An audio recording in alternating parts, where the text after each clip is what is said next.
The concern is Turkish President Recep Tayyip Erdogan may have aspirations that are even greater than Iran's. If we are talking about the influence in Syria, he already took the place of Russia and Iran. But I think given the Ottoman glorious past, I think his ambitions are far more bigger than Iran's.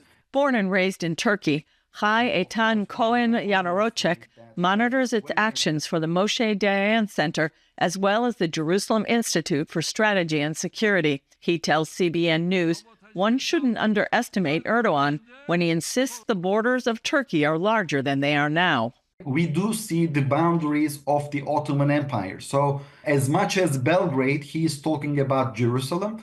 As much as Athens, he is talking about other cities like Cairo and other cities inside the Middle East. So I don't think that it is limited within the boundaries of the Middle East.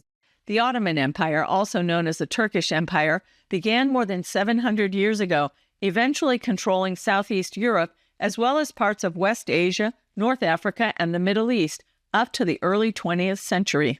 After World War I, the Allied powers partitioned the Ottoman Empire, including what became known as Palestine.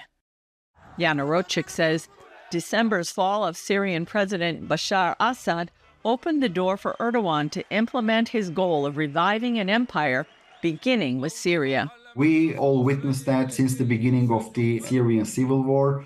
The Turkish president provided everything he has to the Syrian opposition. And he is turning the current Syrian administration as his core ally by providing some civilian services like paving the roads, paving railways, providing radars, and repairing airports and other facilities.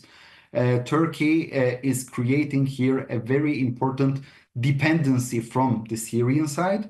Yanarocak adds Turkey is the only country declaring an intention to build up the new Syrian army, while the U.S. has demanded that it destroys its chemical weapons and renounce terrorism.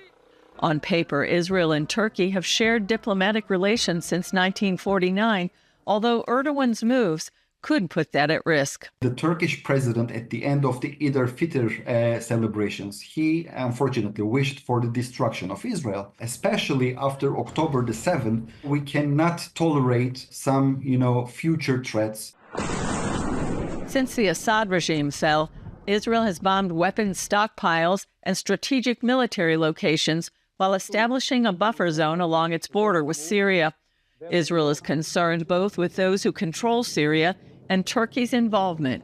They are already building governmental facilities to sort of show a type of sovereignty in the Syrian land as well. You see Turkey building post offices, banks, Turkish banks who are using Turkish currency, schools. Israeli Deputy Foreign Minister Sharon Haskell tells CBN News Israel has two priorities regarding Syria: the safety of Israel and the protection of minorities, including the Christians, Druze, and Kurds. Then there's the outlier.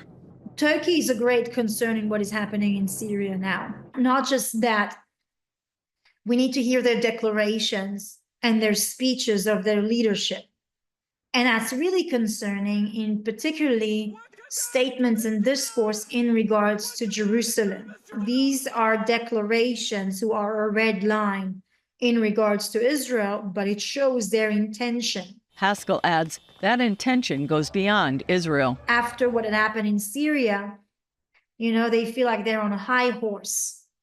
But that should be a great concern to all the neighboring countries around.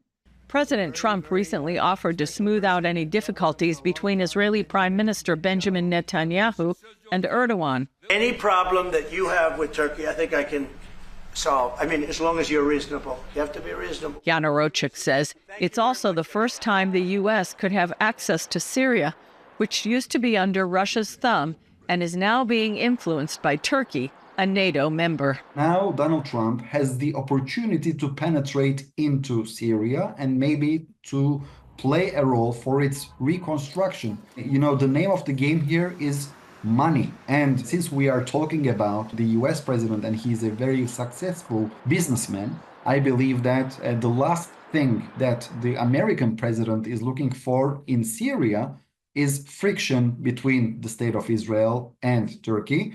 Julie Stahl, CBN News, Jerusalem.